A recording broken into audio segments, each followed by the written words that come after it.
Well, Saturday marks 7 years since a gunman opened fire in Fountain Square and the Fifth Third building lobby, killing 3 and wounding 2 more. Our James Pilcher is live there now after visiting today with one of those survivors who has now made reducing gun violence her life's work. James? Whitney Austin was arriving for a meeting here at Fifth Third when the gunman opened fire. She got caught in the old revolving door and was hit 12 times. She says the past 7 years have helped heal her mental and physical wounds, and she remains committed to reducing the number of mass shootings here and across the country. To me, it feels like a sacred space that's meant to force us into thinking about what happened on that day. That's Whitney Austin, returning to the place where she was shot 12 times. She's one of 2 survivors of the shooting at Fountain Square and the Fifth Third building on September 6, 2018, when 3 other victims and the gunman died.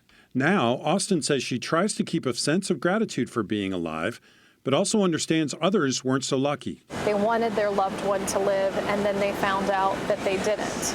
So, for me, time has made it all much easier, but I don't think that's the case with someone who has lost a loved one in this very sudden and violent way. Those memories came back to her last month following both the school shooting in Minnesota as well as the mass shooting that took 3 innocent lives in Mount Washington here in Cincinnati over the weekend, with that shooter also taking his own life. First, I think of the victims, especially with Annunciation. I thought of my own children and just how damning it is that our leaders can't come together to protect the most innocent among us. But Austin says those feelings don't last long, especially as she focuses on her new goal in life to reduce gun violence overall through her foundation, Whitney Strong.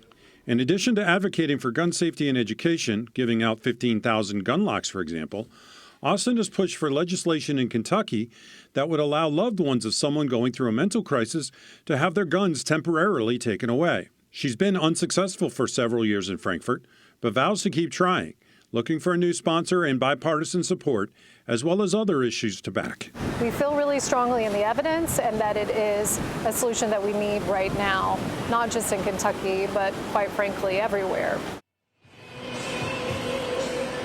Austin tells me she's also excited to get re-engaged with similar efforts with the Ohio legislature, hoping to find an issue to push in Columbus. She's also hoping to work with Governor Mike DeWine, who has also pushed for such reforms since the 2019 mass shooting in Dayton left 9 people dead.